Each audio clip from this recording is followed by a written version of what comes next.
Alright. Chapter 8 of Calling on Dragons. Look at this. Now I get it. This is why he's blue on the cover. This is for Max. Thank you, Max. In which Telemaine does a spell and Morwen misses a call. Oh no. Oh no.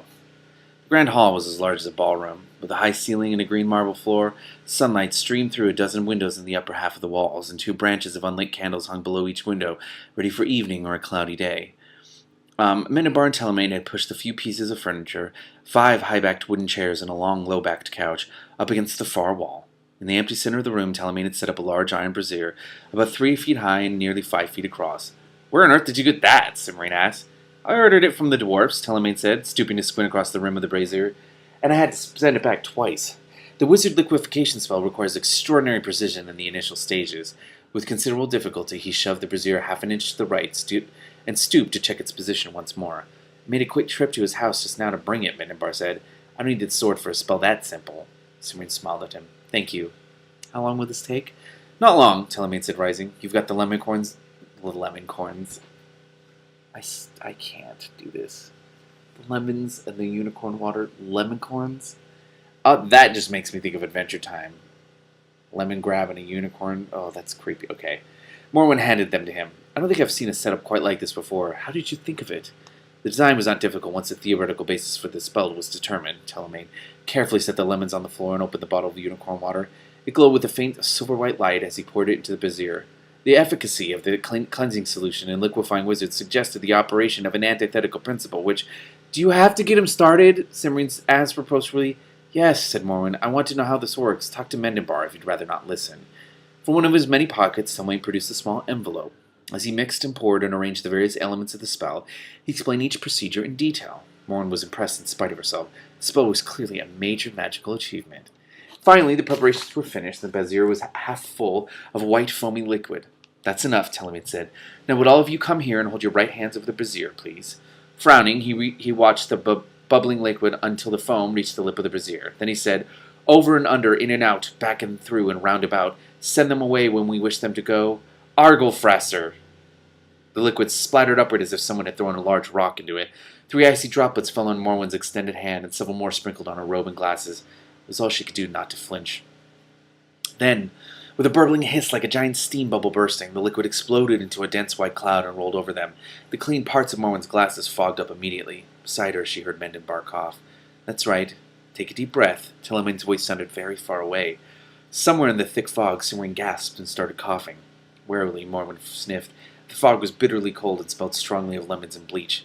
"Bother," she muttered, and breathed in as Telemaine had directed. As she had expected, she began to cough. A moment later, the fog cleared. "Very good," Telemaine said, beaming at the 3 of them as they gasped for air. "You can put your hands down now." "You might have warned us," Simrine said when she could talk again. "About what?" Telemaine sounded genuinely puzzled. "Any number of things," Morwen said, taking off her glasses.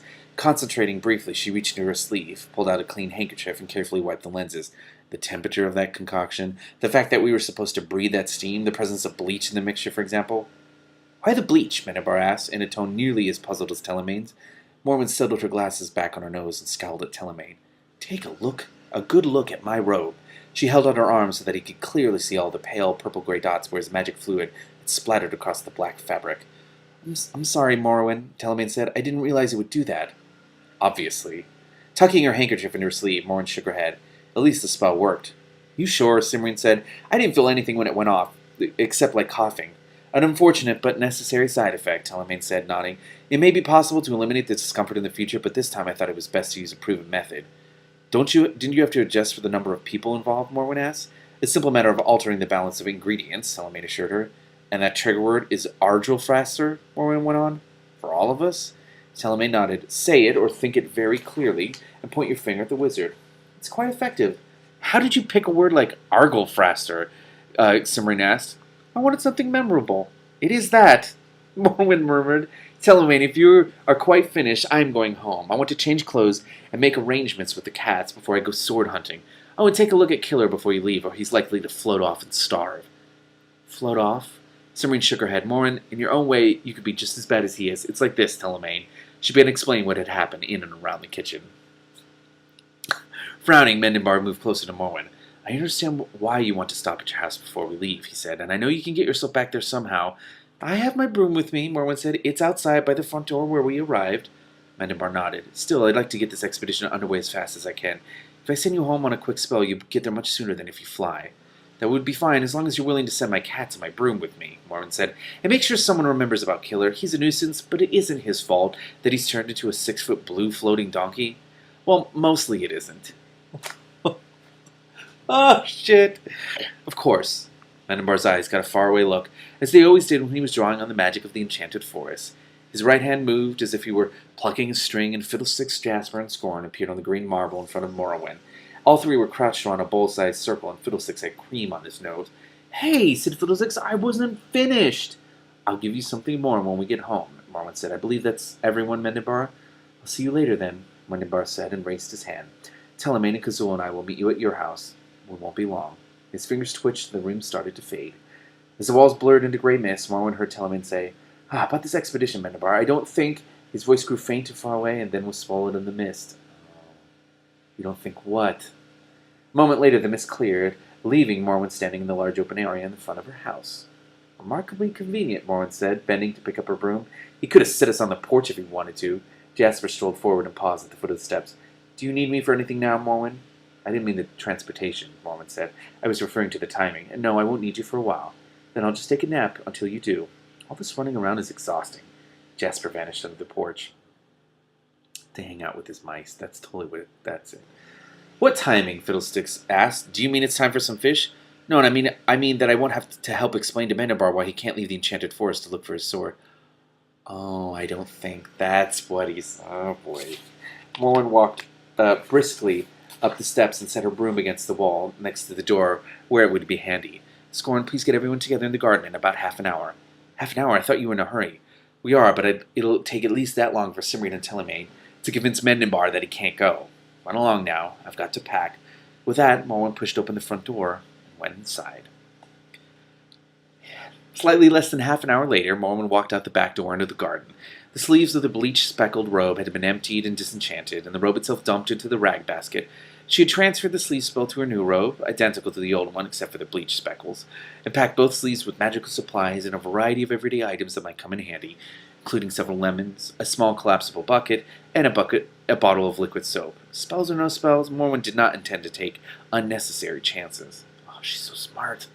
Since she did not know how long they would be gone, she had an extra robe, a blanket, and several chicken salad sandwiches. Yay! Witches like chicken salad sandwiches.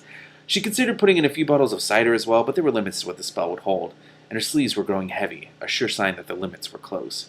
The cats had already collected in the garden, lolling in patches of sun, perching in the branches of the largest apple tree, or stalking along the garden rows as if they had all intended to be there for reasons of their own. Oh my god. Patricia Wrede understands cats so much. Smiling slightly, Morwen sat down on the back step next to Miss Eliza. In a few minutes, the other cats drifted over to join them. I'm glad you're all here, Morwen told them. There's been some trouble, and there will probably be more. Scorn and Jasper told us, Murgatroyd said. Wizards. Revolting creatures, Miss Eliza said. I'll kill one for you if you want, Trouble offered. I don't think that'll be necessary, Morwen said.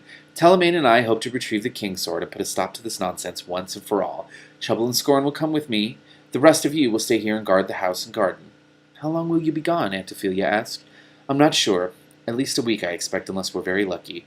You should take us all, Chaos said, crouching and lashing his tail fiercely. You might need us. Wizards are tough. Ha! said Trouble. Wizards aren't tough. You just have to know the right place to dig in your claws. Ogres are. We are well aware of your talents, Trouble, said said Miss Eliza. This is not the time to brag. I would prefer that you stay here, Morwen said to Chaos. It's possible that Telemaine will be bouncing us around with his transport spells, and he's not used to dealing with a crowd. I'd worry about someone getting left behind. I'm staying, Jasmine announced with an enormous yawn. Telemaine spells give me motion sickness. Moving gives you motion sickness, Trouble muttered, but the rest of us... Several of you should stay here in case the wizards show up while I'm gone, Morwen pointed out. I'll be ready for them, Fiddlesticks. Jumped onto the window ledge where he balanced precariously, trying to look fierce and watchful without stepping on Jasmine. I won't let them in even if they offer me some fish. You are an example to us all, Miss Eliza said. It was impossible to tell from her tone whether or not she meant it to be sarcastic. You'll do better than Jasmine would, Murgatroyd said. She didn't hear a thing when the mirror went off a bit ago. Morwen frowned. Someone called while I was out? Why didn't you mention it? Who's that one fellow you don't like? Trouble said. The one with the long name that you won't turn into a toad? Arona, Michaeliar, Grinogi, and Vamis? Morwen said incredulously. That's him. He was annoyed when he didn't see anyone but us. Trouble's tail whipped sideways, up and then down into the ground with a thump that showed us what he thought of such lack of taste. Us? How many of you were in my study when he called? Several of the cats shifted uncomfortably and looked away. Oh, my God. Oh, never mind, Morwen said. Vamis will have to wait. I haven't time for him now. The fate of the enchanted forest is much more important than his idiotic notions. She sounds cranky, Fiddlesticks said to Jasmine. Do you think she'll turn him into a toad after all? Before anyone could answer, there was a loud thump from the other side of the houses. Fiddlesticks fell off the window ledge, and all the rest of the cats, except Jasmine, jumped. The moment he landed, Trouble leapt for the back door with an angry growl. Chaos and Murgatroyd close behind. Wait for me, Fiddlesticks yelled, scrambling to his feet. Wait! Morwen! The shout came from the front yard as Morwen rose unhurriedly to her feet. That sounds like Kazul, Scorn said. I suspect it is, Morwen said. Come along, Scorn. It's time to leave. Ah, adventure. Adventure. The quest is about to start. It's so exciting. This book is great.